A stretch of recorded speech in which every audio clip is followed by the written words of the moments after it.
예술을 하는 것이 즐겁냐는 질문을 자주 받습니다. 저 스스로도 자주 되묻게 되고요.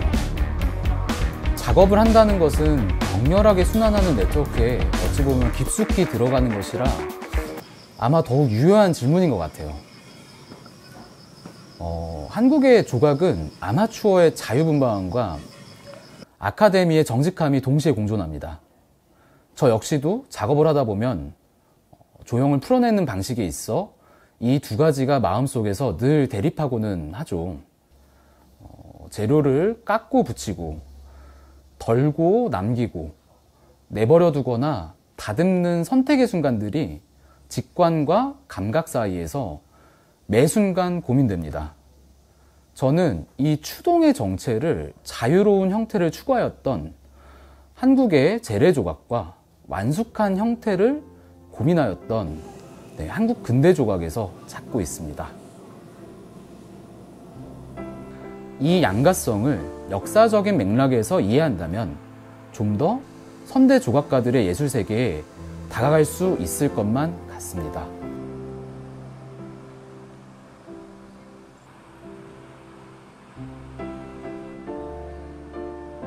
조각가 오종욱 선생님의 작품을 본 적이 있었습니다.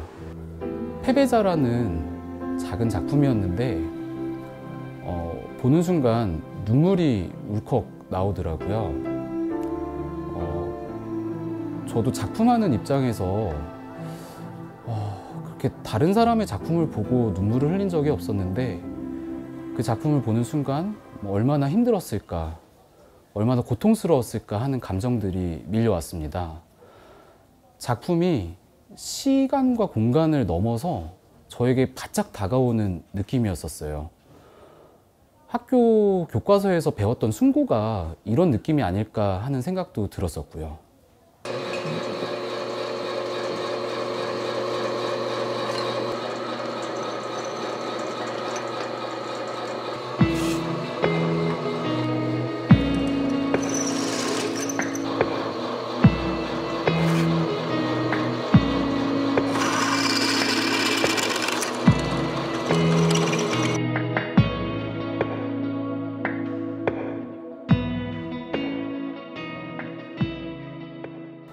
조각에 대한 기억 연작은 한국 조각사에 대한 저만의 헌정입니다.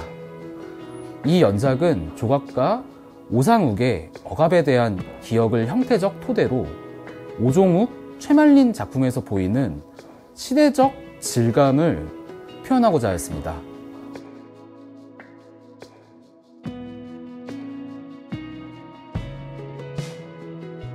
특히 조각에 대한 일에 주목할 필요가 있는데요.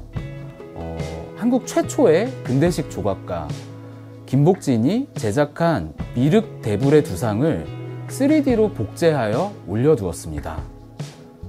이를 통해 한국 조각의 계승 의지를 극적으로 표현하고 싶었습니다.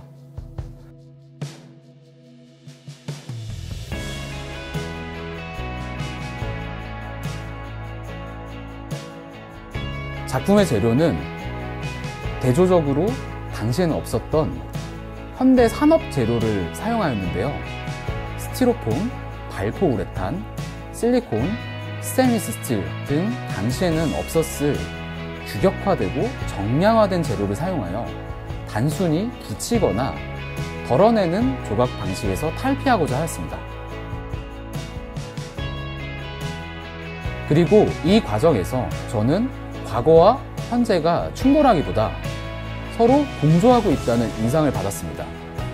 결국 제가 학제를 통해 배운 조각의 명료함과 민속 조각을 통해 전수되어 온 조각의 자유분방함이 일종의 규약, 규범, 즉 프로토콜로 연결되어 있다고 느꼈습니다.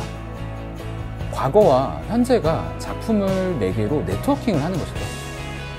저는 이것을 서로의 역사가 발생하는 정동의 관계로 이해하고 있습니다.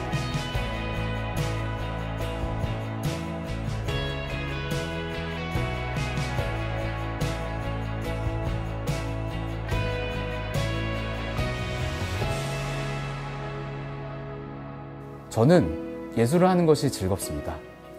선배들이 이룩했고 제가 선택했으니까요.